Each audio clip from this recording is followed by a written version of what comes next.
Baik, kita mulakan kuliah subuh kita pada kali ini dengan kita sama-sama membaca kita ila hadratin Nabi Muhammad Mustafa Rasulullah sallallahu alaihi wasallam wa ala alihi wa ashabihi wa sallam.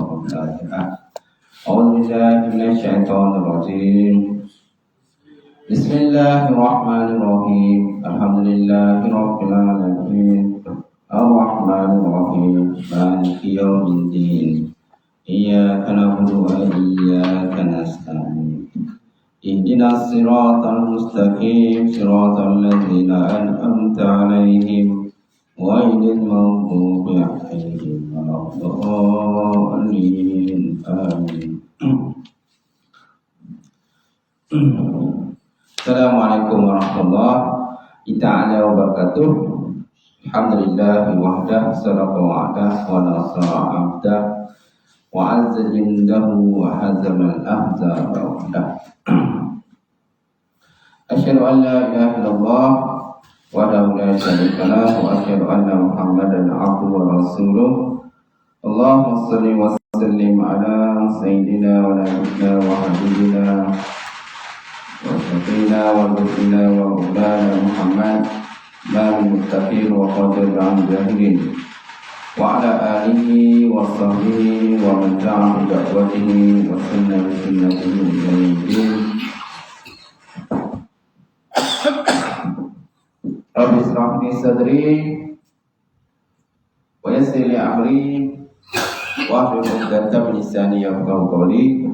Subhanaka la ilma lana illa ma 'allamtana innaka antal alimul hakim. Wala haula wala quwwata illa billahil aliyyil azim. Qala Allah Subhanahu wa ta'ala fil Qur'anil Karim. A'udzu billahi minasyaitonir rajim. Innama ya'muru masajidallah man amana billahi wal yawmil akhir wa aqamas salata wa ata zakata wa lam yakhsha illallah fa asa la yakunu minal muhtadin. Maksudnya hanya orang-orang yang memakmurkan rumah-rumah Allah Subhanahu wa ta'ala adalah orang yang beriman dengan Allah dan hari akhirat, serta mereka itu mendirikan sembahyang dan menunaikan zakat, dan mereka tidak takut melainkan hanyalah kepada Allah Subhanahu wa ta'ala. Mudah-mudahan mereka termasuk dalam orang yang mendapat hidayah petunjuk daripada Allah. Wa qala Nabi sallallahu alaihi wasallam, "Man yuridullahu bihi khairan yufaqihu fid-din." Barang siapa dikenaki Allah Ta'ala kebajikan dan saya dengan kepahaman di dalam agama.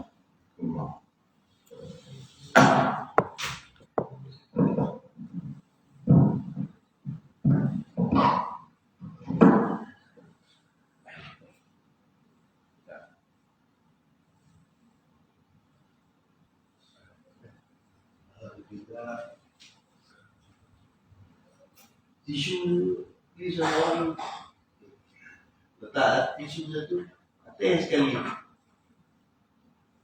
Dia putih atas sekali. Buat dari dia.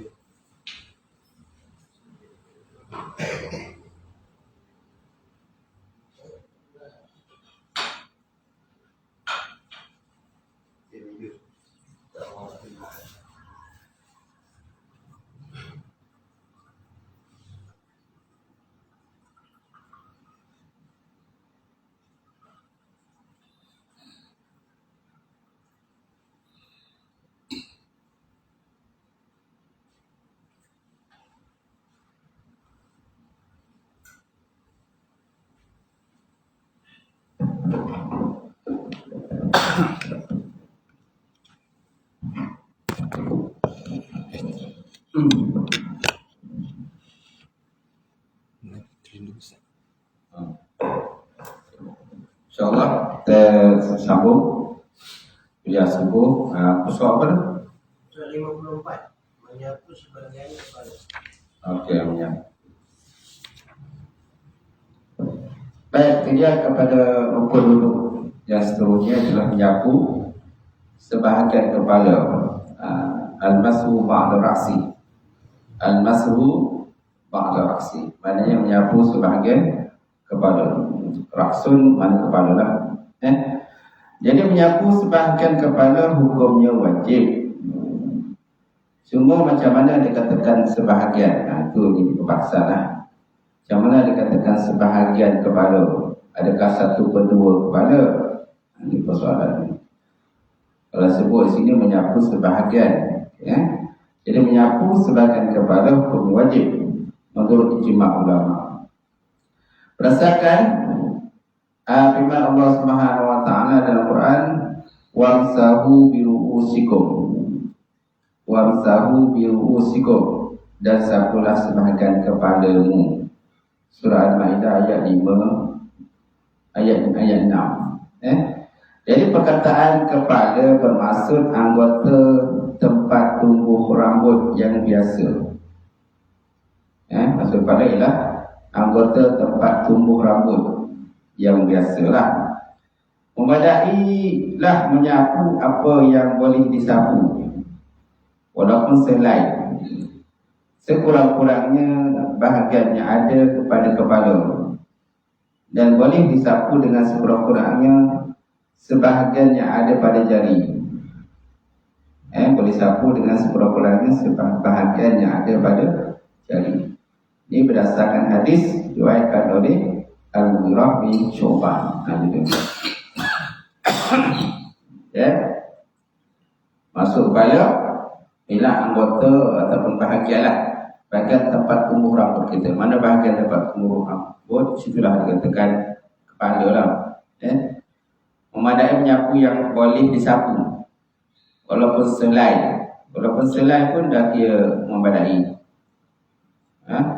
Macam rambut tipin ke, rambut tipin ke, upin ke, rambut dia selai je, kan? Tapi tuan saya rasa lebih daripada selai. Jadi sekurang-kurangnya bahagian yang ada pada kepala, dan boleh disapu dengan sekurang-kurangnya bahagian yang ada pada jari. Ini berdasarkan hadis diriwayatkan oleh Al-Mughirah bin Syu'bah radhiyallahu anhu, katanya, inna Rasulullah sallallahu tawadda wa basaha bi nasiyatihi wa 'ala al-imamati. Rasulullah sallallahu berwuduk dan menyapu ubun-ubun kepalanya dan di atas kain serbannya. Nabi berwuduk dan menyapu ubun-ubun kepala. Ubun itulah tempat bahagian lembut lah pada kanak-kanak atau bayian, tempat yang lembut tu kan, bila masih bayi kan lembut. Ubun lah, menyapu ubun kepala dan di atas kain serbannya. Jadi perkataan nasiyah, wa masaha nasiyati, nasiyah ni maknanya ubun-ubun lah, ataupun dia kata bahagian hadapan kepala lah. Perkataan nasiyah bermaksud bahagian hadapan kepala. Apabila memadai menyapu pada bahagian ini, maka ia adalah dalil bahawa yang wajib disapu ialah sebahagian. Atau katakan sebahagian tu. Jadi sebahagian maksudnya bukanlah 1/2 kepala. Apa kita faham lah. Apa kita faham, sebahagian di sini bukannya kalimat al-ba'du. Dalam bahasa Arabnya ba'dun, sebahagian. Ba'dun. Tapi ba'dun ini bukan makna kan sulusai ni, bukan makna sulusai ni, bukan makna 1/2 gitu.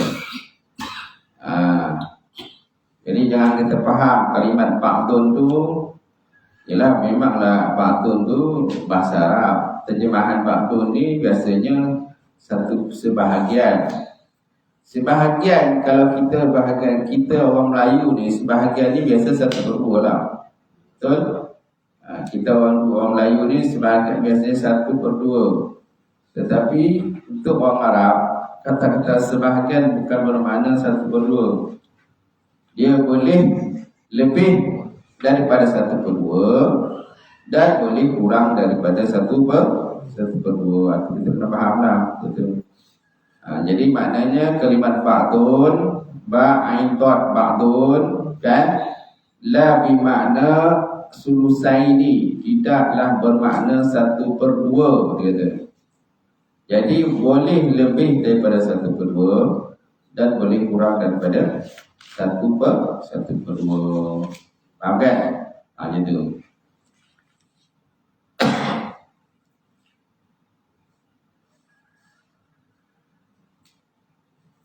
Mana ni? Ba'dun menyapu mabang seba'dun. Okey. Maksud jadi an-nasiyah muqaddam ra'si. Nasiyah ni maksudnya ubun-ubun. Bahagian tempat lembut pada babi pada bayi. Pada bayi ataupun pada kanak-kanak waktu dia kecil kan, dia ada bahagian lembut tu kan. Itu dikatakan nasiyah. Nun alif sad ya ta, marbuta an-nasiyah, mana bahagian ubun-ubun. Okey? Wa ittifa'u bimasi 'alaiha dalilun ala anna al-mafrud wa masuhu al-juz'i. Memadai dengan sapu katanya sebagai satu dalil di atas sesungguhnya yang difardukan itu ialah menyapu juzuk, dia kata. Wa yasulu bi ayyi juz'in narasi bihadi, dan hasillah dengan mana-mana juzuk daripada kepala dengan hadnya. Ini walaupun satu juzuk, satu bahagian kecil lah. Jadi bukan makna ba'dun tu sulusai ini, bukan makna 1/2. Bukan makna selesai ni, selesai. Sulusai 1/3. Kan? Kalau mu'ain 1/4 jadi. Kalau Allah Ta'ala perintahkan yang menyapu, wa dzalika yaqa'u 'alal qalil wal kasir. Demikian tadi dia berlaku sama ada sedikit atau banyak. Macam tu. Baik. Lihat itu. Jadi nasiyah maksud muqaddamul ra'si, bahagian hadapan kepala.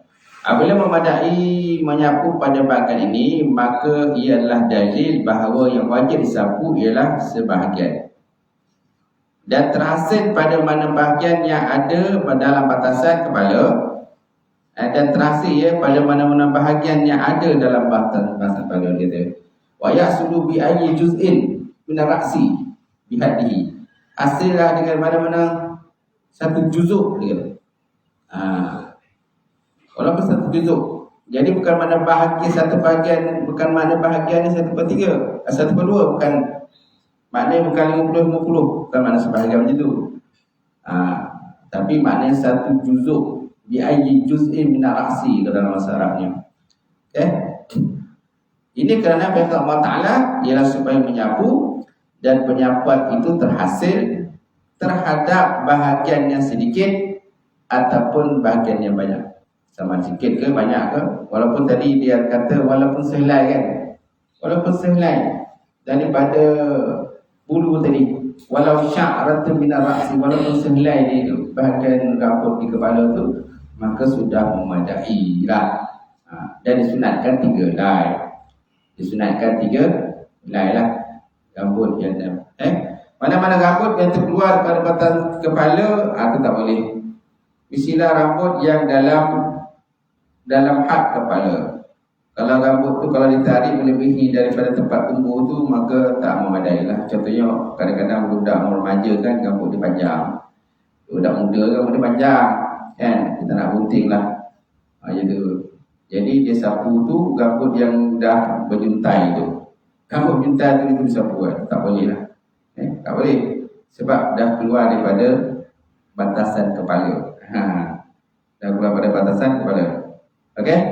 Mestilah dalam kawasan bihaddihi, dalam kawasan had dia, batasan kepala lah.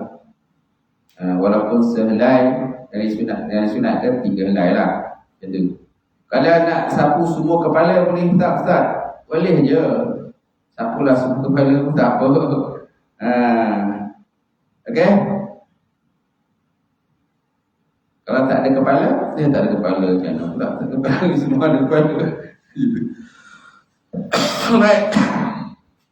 Kemudian adalah sah menyapu kulit kepala atau rambut yang berada dalam batasan kepala, kerana semua itu dikira sebagai kepala.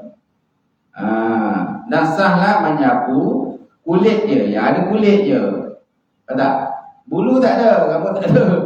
Orang botak je, botak Cina istilahnya. Ingat kan botak Cina kan? Botak Cina penjenayah. Ada cerita botak Cina. Tak tahu lah botak Cina tu mana dah meninggal dah. Mati ke? Botak Cina ada penjenayah kan, botak Cina. Tak tahulah dia ni botak ke tak botak ke, saya tak tahu. Tapi gelarannya botak Cina. Baik. Jadi ada rasa menyapu kulit kepala. Mana yang ada kulit je. Rambut tak ada, boleh. Atau rambut yang berada dalam batasan kepala. Kerana semua itu dikira kepala. Dia mesti dalam hadnya. Dalam had kepala. Had kepala itulah. Maksud had kepala, tempat tumbuh rambut. Maksud kepala ialah tempat tumbuh rambut tu kita dikira kepala lah. Bukan kepala yang kita faham dalam orang Melayu. Melayu ni kepala ni satu bulan tu. Kalau Melayu, kepala tu ada mata, ada hidung, sebagainya. Itu dikira satu kepala kan. Tapi dalam bahasa Arab, kepala tu mana tempat tumbuh rambut. Tempat tumbuh rambut itu dikatakan raksun dia. Kepala kan. Gitu. Tempat yang ada tumbuh rambut. Mana yang rambut yang terkeluar pada tempat tumbuh rambut tu, itu dikatakan bukan batasan kepala. Baik, kemudian akan tetapi tidak memadai menyapu rambut yang terjurai turun. Nampak? Rambut terjurai turun tak boleh. Dan terkeluar daripada bahagian kepala tak boleh. La, dia kata walakin la yazi'u masu ra'si an-nazil min ar-ra'si. Tetapi tidak memadai menyapu bulu ataupun rambut yang turun daripada kepala. Rambut terjuntai lah tadi kan. Anak-anak muda rambut terjuntai gitu, suka rambut kadang tak suka nak potong. Ataupun mungkin dia tak ada duit nak potong ke sebagainya, rambut dia panjang. Jadi dia sapu ambil ujung ya, tak boleh. Kemudian jika seorang membasuh semua kepalanya dan sebahagiannya, maka adalah harus kerana ia merangkumi maksud sapuan ataupun tambahan. Dia nak sapu semua kepala, tulang akan kau lah. Macam tu.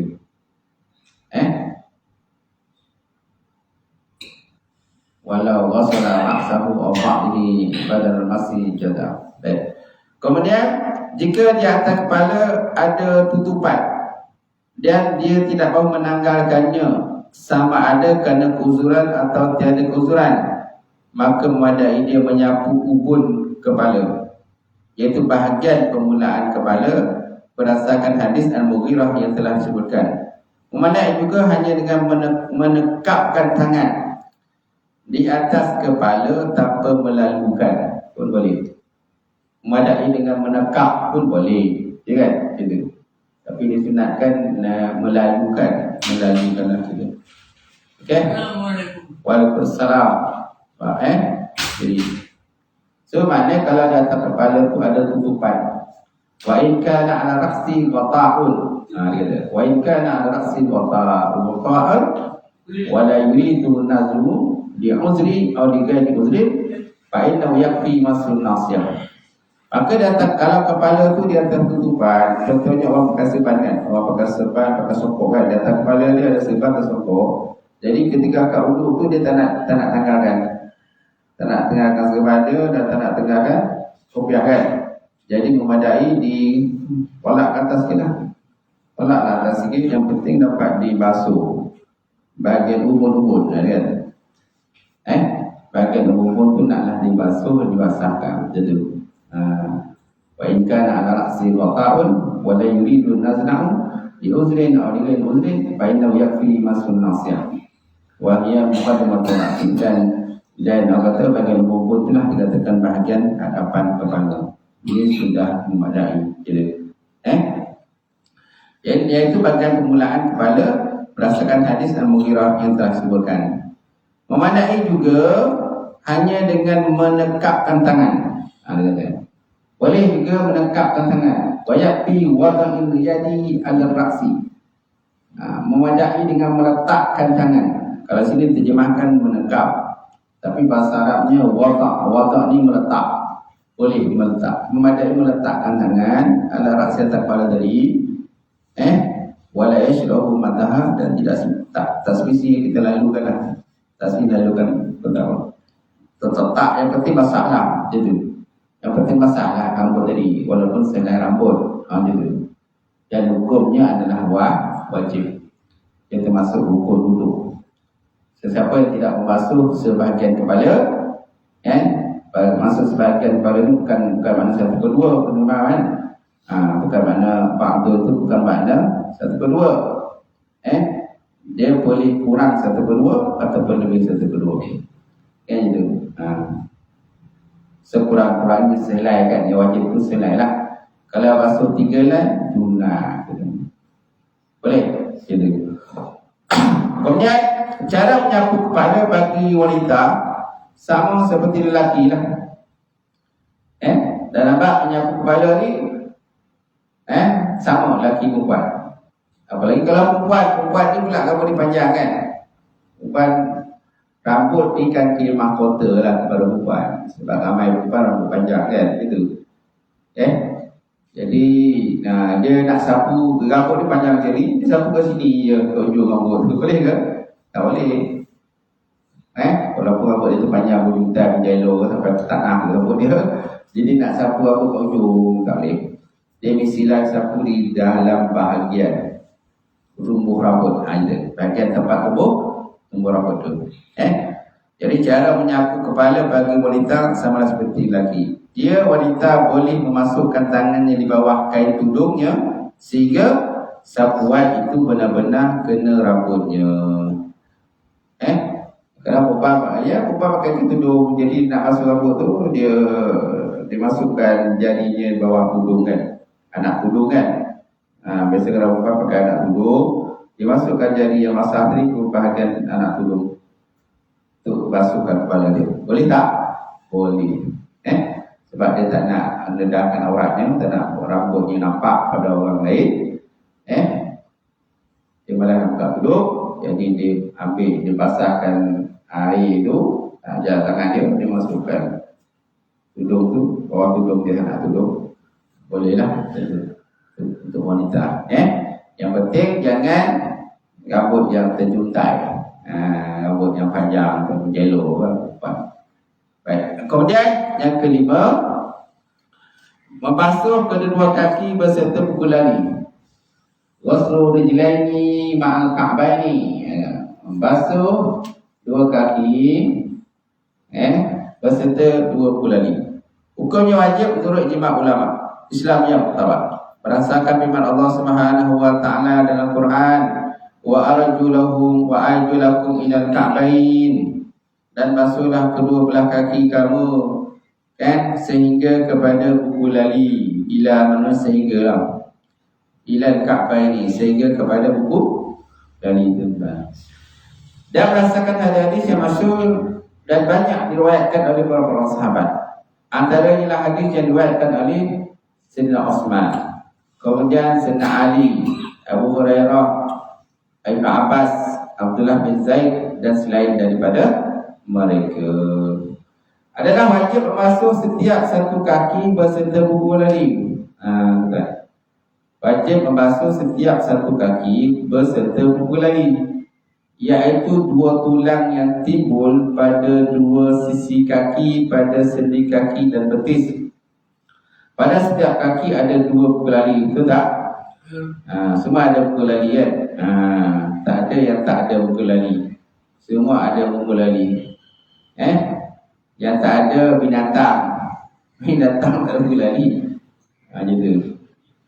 Ada binatang ada buku lali, ada binatang tak ada. Dia ada taji, ayam jantan taji dia tak ada buku lali tak. Jadi perkataan ila membawa maksud kepada ma'a berserta. Jadi wa arjulahum ilal ka'bain, basuhlah dua kaki kamu dan berserta buku lali, berserta. Walaupun terjemahan Hafiah literalnya, ila ni terjemahan biasa diterjemahkan kepada makna sehingga. Ila pada sehingga lah.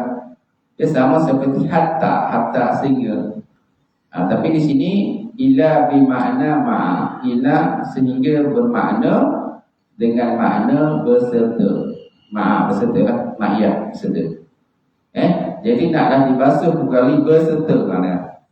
Basuh kaki berserta, basuh kaki berserta buku lagi. Basuh kaki kita berserta buku lagi. Boleh? Ada tu.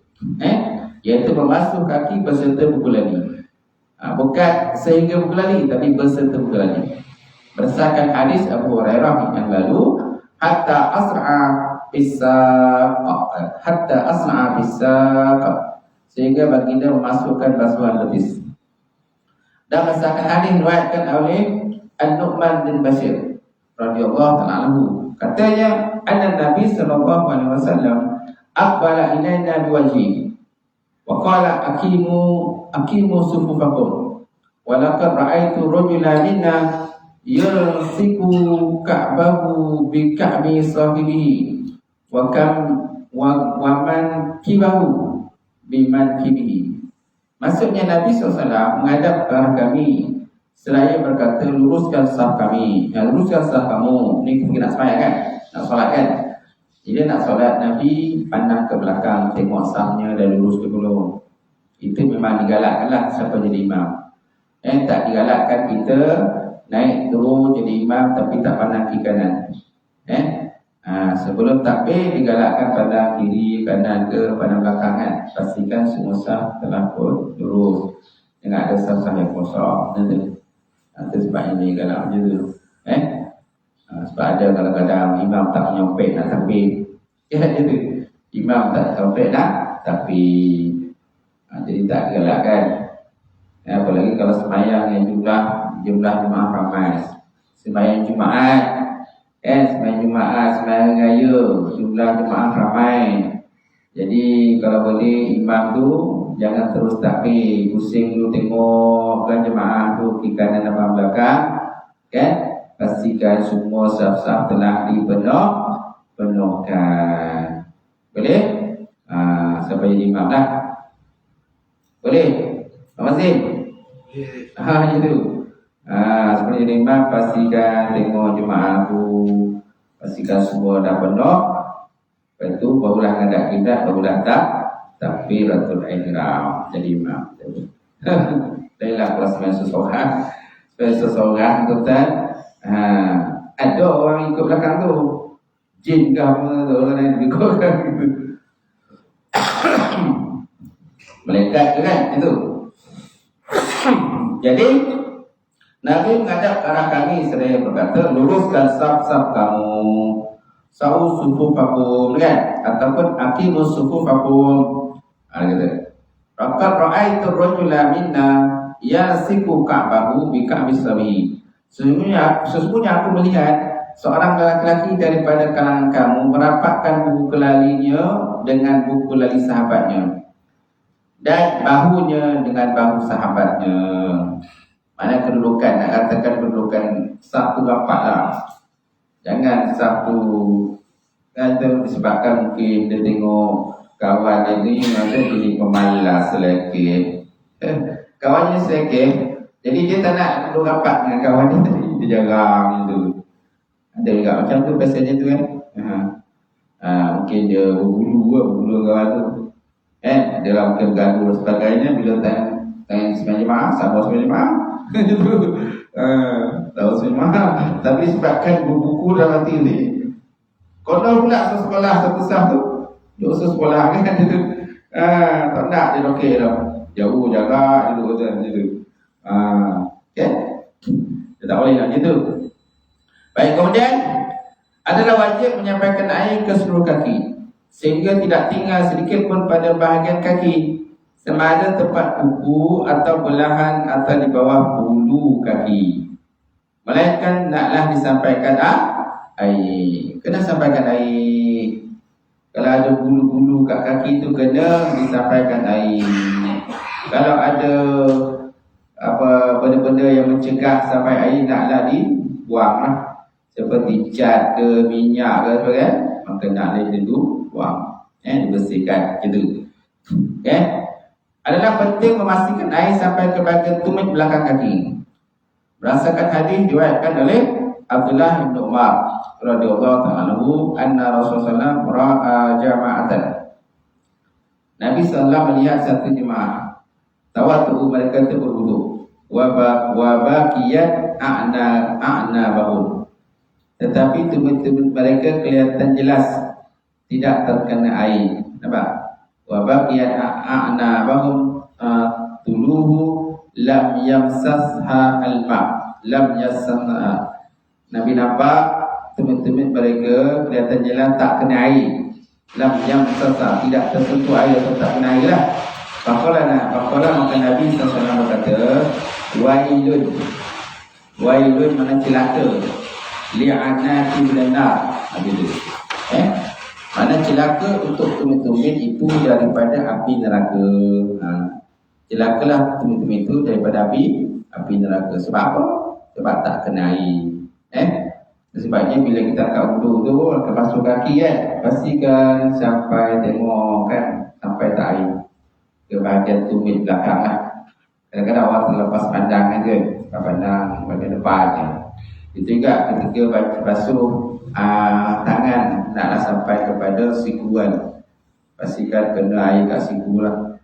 Kawan kita, sahabat kita, kalau kita nampak dia kan dia basuh yang kat wuduk tak sempurna, kita kena tegur lah, oh ni tak kena, ni tak sampai air ni. Itulah dia. Kalau dia tak nampak, tak perasan kan, jadi minta bantu lah sahabat kita. Yang gosok, bila simbah air dia gosok, ada yang tak gosok kaki dia dengan air. Macam mana tu Ustaz tu? Mana yang lebih afdal gosok lah, lebih afdal gosok. Tak gosok pun tak ada masalah, bukan mana tak boleh. Tapi lebih afdal naklah digosok supaya sampai betul-betul air lah pada celah-celah ni. Tapi kalau kita yakin air itu memang sampai, walaupun tak gosok tapi air sampai, kita memang jelas nampak, tak ada masalah.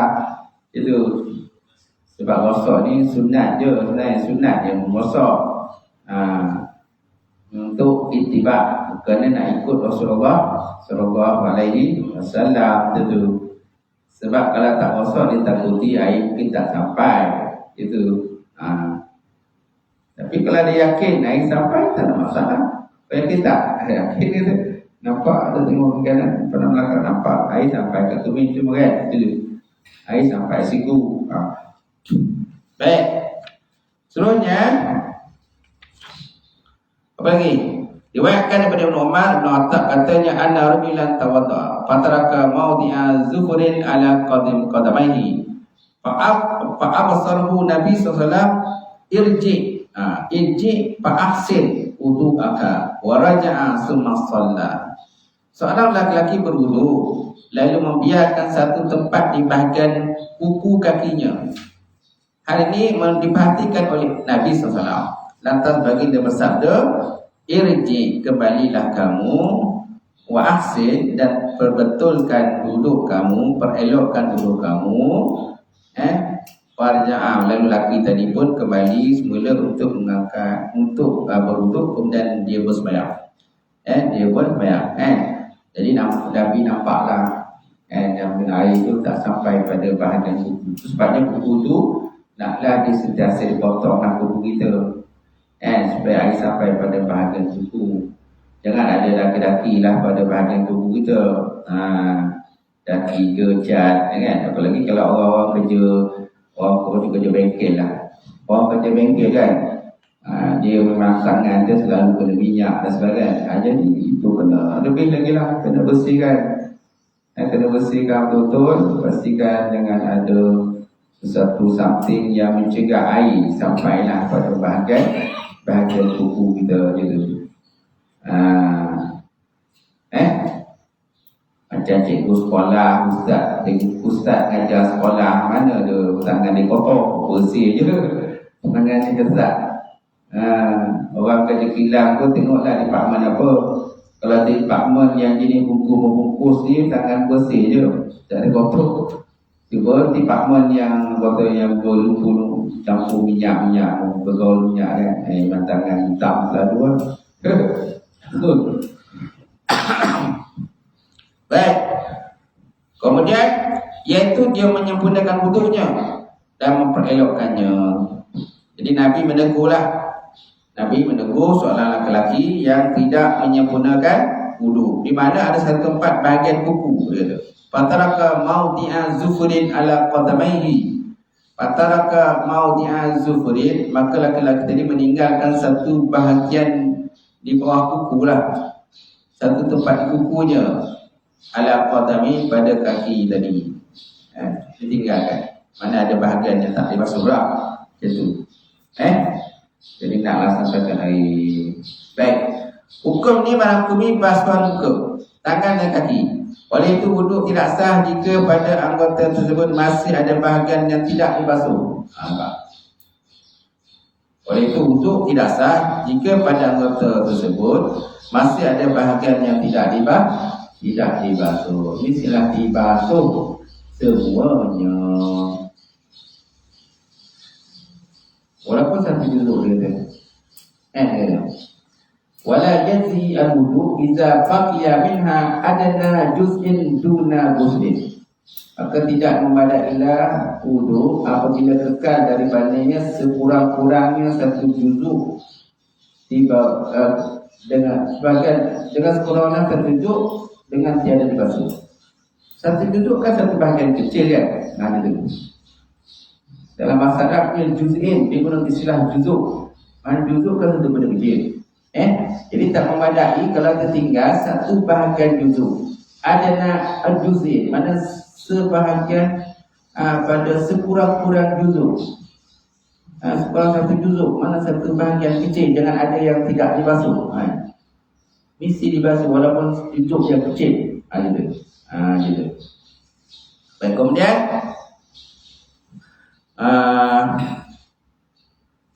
apabila satu bahagian daripada kaki terpotong, macam mana pula kaki terpotong? Maka wajiblah membasuh kelebihan kaki yang masih ada, sebagaimana hukum yang telah sebutkan tentang tangan yang wudu. Apabila satu bahagian daripada kaki terpotong, maka wajiblah membasuh kelebihan kaki yang masih ada, sebagaimana hukum yang telah sebutkan tentang tangan yang wudu. Jika kaki itu terpotong kesemuanya, maka wajiblah dibasuh tempat yang dipotong. Tetapi jika dia dipotong dari bahagian yang lebih daripada tempat buku lali, maka tak wajib membasuh apa-apa pada bahagian tersebut. Nampak? Dia mestilah terpotong tu di bahagian, contoh terpotong kat tangan kan? Terpotong kat tangan, jadi bahagian lebih tangan kena basuh lah, sampai pada siku kan? Kalau terpotong kat sini, tak wajib lah. Sebab dia dah lebih daripada hak tangan tu. Kan? Juga kaki naklah kalau terpotong bawah daripada buku lagi kan, mana lebihan tu wajib dibasuh. Kalau terpotong bahagian atas buku lagi, tak wajib basuh lah. Di atas kan, bahagian atas buku lagi tak wajib lah. Sebab dia dah buat daripada kawasan. Gitu. Baik. Bila satu bahagian daripada kaki terpotong, maka wajiblah membasuh lebihan kaki yang masih ada, sebagaimana hukum yang telah disebutkan tentang tangan yang wudu. Jika kaki itu terpotong kesemuanya, maka wajiblah dibasuh tempat yang dipotong. Tetapi jika dia dipotong pada bahagian yang lebih daripada tempat buku lali, maka tak wajib membasuh apa-apa yang pada kaki tersebut. Apa juga yang menghalang air sampai ke kaki, wajib dihilangkan. Apa juga yang menghalang? Wajibu izalatun ma ala qadamaihi mimma yamna'u usulul ma'. Wajiblah menghilangkan apa-apa yang terdapat pada kaki kita, serta benda yang menegah sampai air. Apa juga menegah sampai air, maka naklah dihilangkan. Kemudian wajib hilangkanlah, contohnya cat ke, minyak ke kan, kertas ke kan, yang melekat kat bahagian kaki kita tu, dia nak dibasuh, maka nak hilang. Jika jari-jari kaki itu rapat dan melekat antara satu sama lain, maka wajiblah disela-sela ke celah-celah supaya air sampai. Nampak? Siapa yang jari-jari dia rapat tu, maka tu yang wajib dimasukkan jari-jari tu. Siapa yang dia menjadi itu jarang je, dia tak jarang-jarang kan, itu tak wajib dimasukkan, tapi sunat di selat-selatkan jari tu kan, dimasukkan anak jari kita di celah-celah jari kan. Itu sunat. Tapi kalau siapa yang jari kakinya rapat saja jadi kan, itu yang wajib disampaikan. Sampaikan air, supaya air sampai dan sebelum kita sah. Kalau tak sampaikan air maka tak sah. Siapa yang jari-jari dia memang jari dia renggang je tu kan, tak masalah pun kalau tak diselat-selati. Selat kan, faham selati tu mana yang dimasukkanlah jari kita kat celah-celah jari tu. Macam mana pula Ustaz, kalau seseorang tu kaki dia kena simin, tangan kena simin, nak solat, air tak lepas ke dalam, Tayamum. setakat yang Tayamum. Ya. Tayamum lah. Gunakan debu tanah kan. Debu tanah tu. Kapal dia jual kan? Ada jual kan? Dia biasa hospital dia jual lah. Saya tak tahu lah berapa ringgit. Kan je tu. Tayamum. Mana dilalukan tanah tu. Debu tanah. Baik. Kalau simin. Maksudnya tertib. Tertib. Cukup dah. Cukup tempat itu tertib. Allah alam.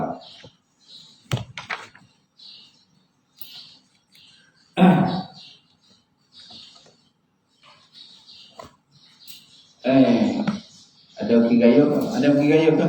Gini. Gayung ke rumah.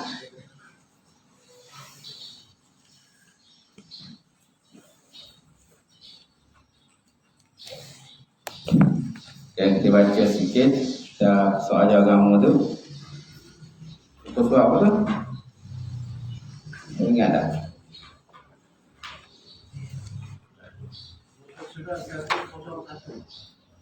Satu dah. Soalan 28. Baik, kita lihat soalan 28. Adakah dia sebaik-baik ilmu dan amal? Adakah dia sebaik-baik ilmu dan amal? Dalam menjawab persoalan ini, kita mendapati banyak hadis Nabi yang menyebut berkenaan dengan sebaik-baik ilmu dan amal. Antaranya beriman dengan Allah Ta'ala, salat pada awal waktu, berbuat baik kepada bapa, jihad fisabilillah, zikir dengan kalimat la ilaha illallah, qiyamul lail, belajar dan mengajar Quran dan lain-lain. Walaupun begitu, kita mendapati seorang ulama sufi yang terkenal, iaitulah Fudail bin Iyad. Fudail bin Iyad pernah berkata, sebaik-baik ilmu dan amal ialah apa yang sembunyi daripada manusia.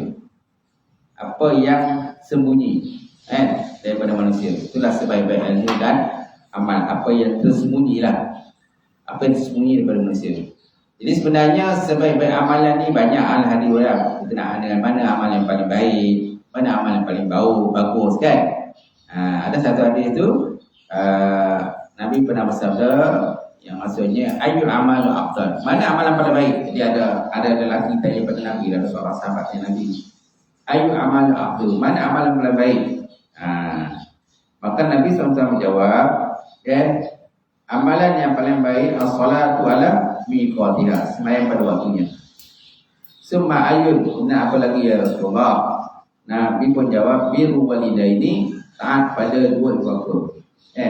Kemudian apa lagi ya Rasulullah? Al-jihad fi sabilillah, jihad pada jalan Allah Ta'ala. Ini antara amalan yang paling baik disebut oleh Rasulullah SAW. Ada juga Nabi menyatakan bahawa mana amalan paling baik? Nabi kata, iaitulah kamu berkata la ilaha illallah. La ilaha illallah, itu pun merupakan amalan yang paling baik juga. Kemudian apa lagi? Qiyamul lail. Lepas itu apa lagi? Belajar. Itu pun antara amalan-amalan yang baik. Jadi mana amalan baik ini sebenarnya banyak lah. Banyak dan berbagai-bagai riwayat berkenaan mana amalan yang paling baik sebenarnya. Cuma Fudail bin Iyad kata sebaik-baik ilmu dan amal. Kan? Itulah amalan paling baik. Dia kata sebaik-baik ilmu dan amal ialah apa yang sembunyi daripada manusia. Mana apa yang tersembunyi lah. Apa yang tersembunyi dalam dada manusia itu, itulah pada sebaik-baik ilmu dan amal. Wallahu a'lam. Itu. Kemudian apakah hakikat iman? Hakikat iman macam mana? Fudail bin Iyad berkata bahawa hakikat iman hanya sampai apabila seorang hamba boleh menganggap bala sebagai nikmat. Sebaik-baik iman, hakikat iman ialah seseorang hamba boleh menganggap bala tu macam nikmat. Bala yang kena pada kita kan, pada dirinya kan. Jadi dia anggap tu macam nikmat lah.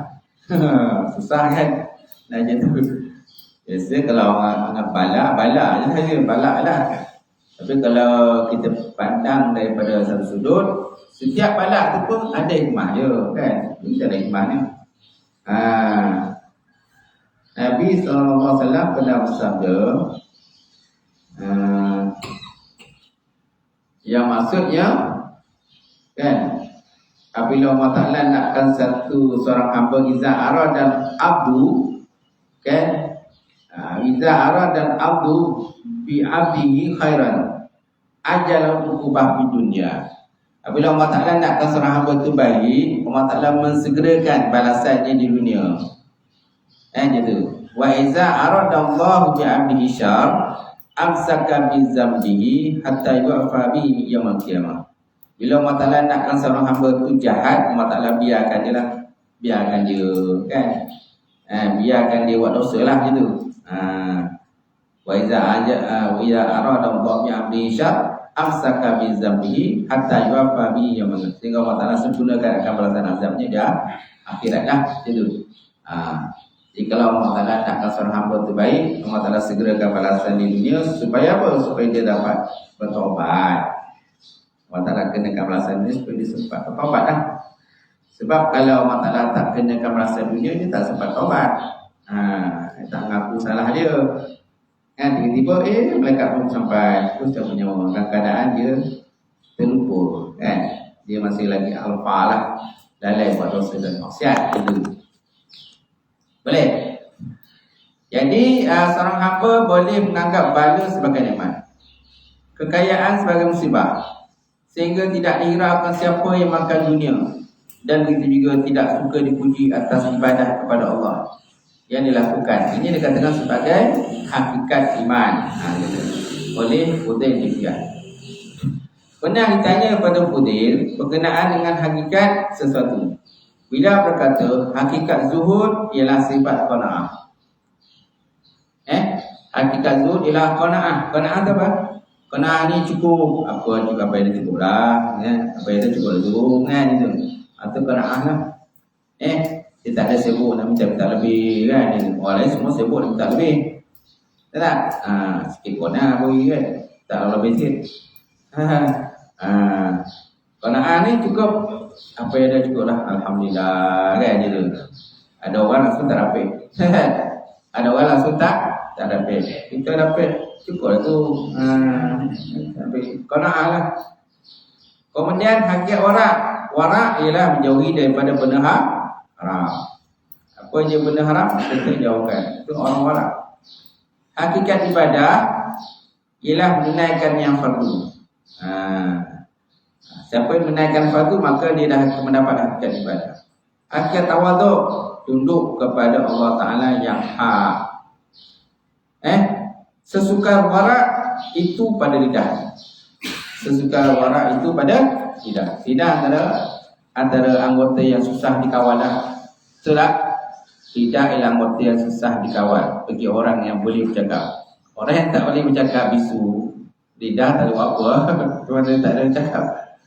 Orang yang boleh bercakap ni pula masalah di lidah yang suka dikawal. Sebabnya kita kena kawal lah lidah kita. Bagaimana sifat keimanan? Bagaimana sifat keimanan? Iman pada bahasa dengan makna membenarkan dan meyakini, sedangkan pada istilah dengan keyakinan dan makrifah berkenaan dengan rukun iman yang enam. Makrifah mana mengenal lah. Makrifah mana mengenal berkenaan hukum yang iman yang enam. Ia hendaklah dijelmakan dengan ikrar pada lisan dan juga amalan dengan segala rukun dan anggota badan. Keimanan kepada Allah Ta'ala adalah sesuatu yang bersifat fitrah. Dia bermula dan berakhir dengan asas mengenal Allah Subhanahu Wa Ta'ala.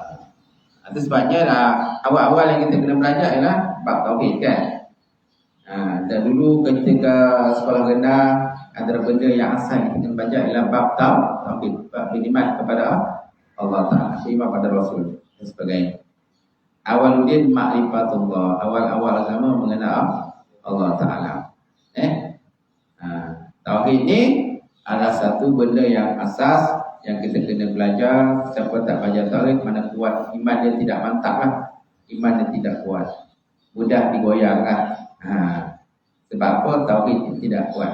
Siapa tauhid dia kuat, macam mana ke kan pemahaman-pemahaman baru yang sampai kat dia dapat tangkis, dia dapat, maknanya tak mampulah menggelincirkan akidah dia macam tu. Baik, kemudian Ibn Abbas ditanya, dengan apakah engkau mengenal Tuhan? Dia kata, ada orang tanya dengan Ibn Abbas, apakah cara nak kenal Tuhan? Dengan apakah engkau kenal Tuhan? Apa jawapan Ibn Abbas? Sesiapa yang cuba memahami agamanya berdasarkan kias semata-mata, dia akan berada dalam kekeliruan sepanjang masa, terkeluar daripada kaedah yang sebenar dan akan melalui jalan yang bersimpang siur. Oleh itu aku mengenali Allah Ta'ala sebagaimana yang diterangkan oleh Allah Ta'ala sendiri, dan mengenal sifat-sifatnya Allah juga sebagaimana yang telah diterangkannya Allah Ta'ala. Macam mana sifat dia lah, sifat-sifat nafsiyah dia, sifat salbiyah, sifat ma'ani, sifat manawiyah. Ada 4 sifat pecahan daripada 20. Biasanya 20 lah sifat wajib tu, daripada wujud, tidak, baqah sampai kepada kalau ta'ala takaliman. Kadang masalah berkata kan. Jadi daripada 20 tu terpecah pada 4. Satu sifat nafsiyah, itulah wujud. Kemudian 5 sifat salbiyah, daripada kitab sampai kepada wahdaniyat. Daripada kitab sampai wahdaniyat itu dikatakan sifat salbiyah. Kemudian kudrah sampai kepada kalam, itu nama sifat ma'ani. Kemudian kaum ta'ala qadiran sampai kepada kaum ta'ala kalimat, itu dikatakan sifat manawiyah. So ada 4 sifat, pecahan sifat daripada 22 sifat yang wajib kepada Allah Ta'ala. Lawannya ada 20, kemudian 1 sifat yang harus kepada Allah. Apa sifat yang harus kepada Allah? Menjadikan alam ataupun menjadikan mungkin adalah sifat yang harus kepada Allah Ta'ala. Sifat yang wajib pada Rasul ada berapa? Ada 4. Sidik, tabligh, watanah dan amanah. Cuma adakah sifat yang wajib pada Nabi itu ada 4 je? Tidak. Nabi banyak sifat-sifat kesempurnaan. Sabar, Nabi seorang yang sabar, Nabi seorang yang bertawakal, Nabi seorang yang suka beristighfar, Nabi seorang yang zuhud. Banyak sifat-sifat Nabi sebenarnya, banyak. Tapi yang wajib kita tahu itulah 4 tu. Wajib kita beriman 4 tu. Tapi adakah sifat Nabi itu, sifat kesempurnaan dia, adakah 4 saja? Tidak. Banyak sifat-sifat akhlak yang mulia yang ada kepada Rasulullah Sallallahu Alaihi Wasallam. Banyak kan? Tapi yang wajib tu yang kita tahu 4 lah. Kompet tu pun tak pernah kata, tak tahu nak cakap. Bukan banyak pun kompet kan. Jadi ulama pun dia pun fikir juga kan. Kalau bori banyak-banyak kan mungkin untuk dia ingat. Jadi bagi ompek lah.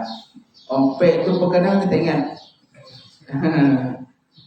Sebab wajib dia ompek pun tak ingat.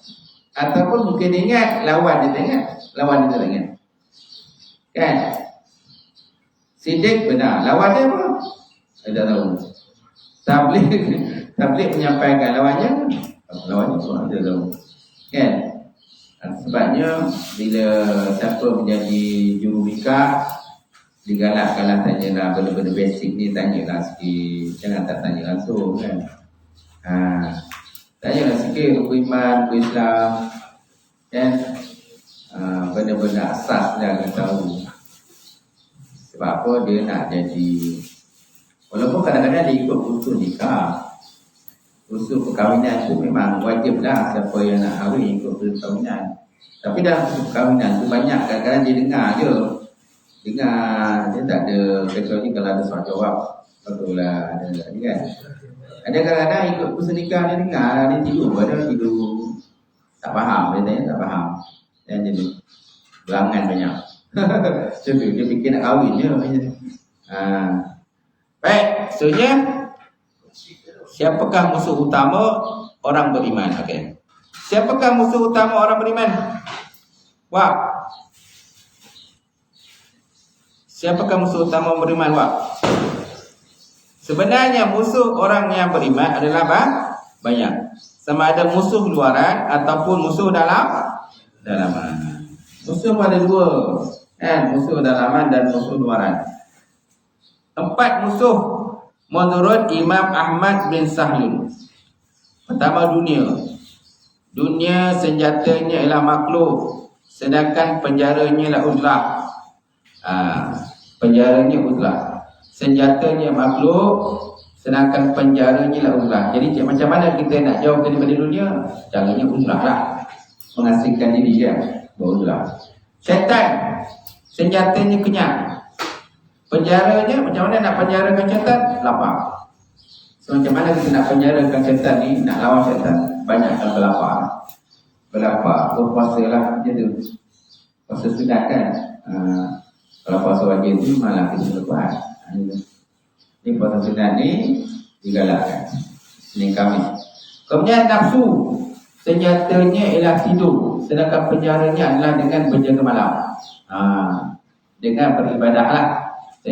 Sebab penjaga malam ni pun banyak juga. 40 malam pun jaga malam dia. jaga. Gad. Dia jaga malam dia. Jaga malam, tapi bukan mana jaga malam itu, bukan. Maksudnya beribadah. Itu maksud jaga malam tu. Sebab banyak orang kerja malam. Kemudian hawa senjatanya bercakap, sedangkan penjaranya lagi diam. Jadi dengan diam tadi adalah lebih baik daripada diam. Tapi ada setengah tempat tak boleh kita diam. Kena bercakap. Kalau tak bercakap, orang tak tahu. Apalagi ulama. Orang tahu ulama. Orang tanya tentang hukum, dia diam je. Boleh ke? Tak boleh.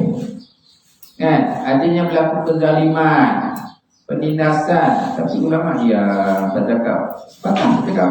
Boleh ke? Tak boleh. Jadi kalau dia dah taraf ulama, dia kena bercakap. Dia kena tegur lah. Dia tegur, cakap. Apalagi kalau kesalahan itu dilakukan oleh pemimpin. Pemimpin buat silap dan salah. Ulama diam macam tu. Boleh ke? Tak boleh. Itu dikatakan syaitanul akhras. Syaitanul akhras. Maknanya syaitan itu.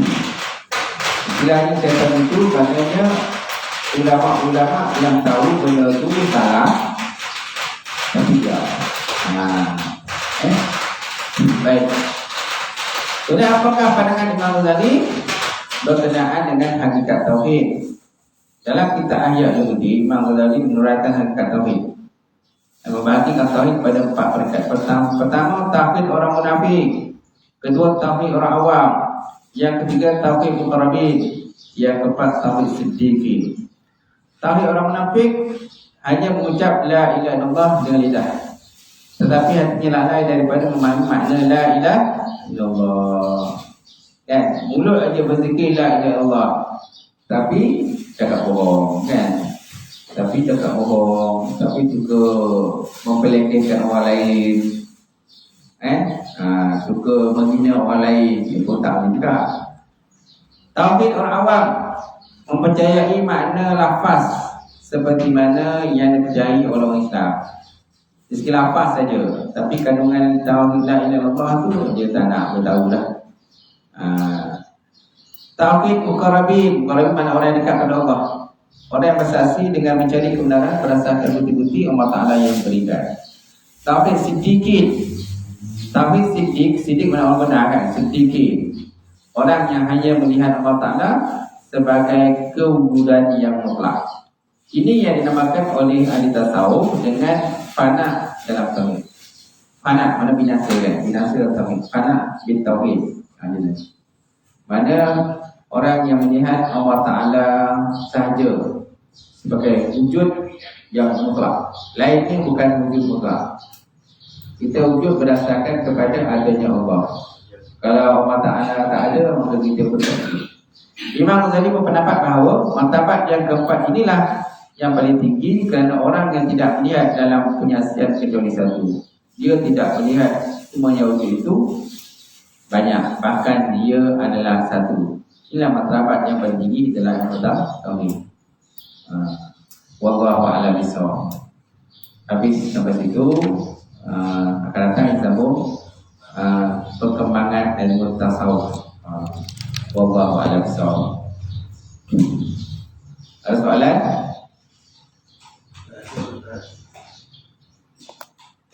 Tak ada. Tak ada.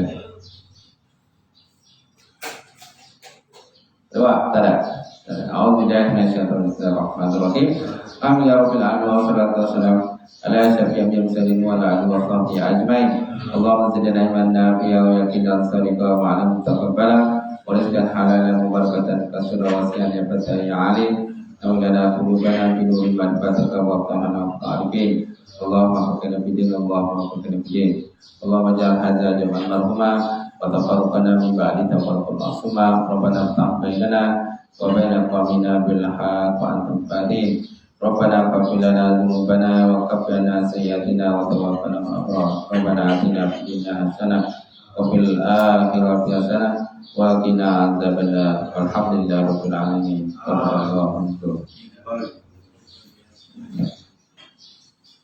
Alhamdulillah, kuliah sudah kita sudah selesai. Jadi saya jumpa semua jemaah. Jangan balik dulu, dipersilakan minum semua. Tapi kan tempat ada, apa ada, disila duduk. Jangan keluar, beri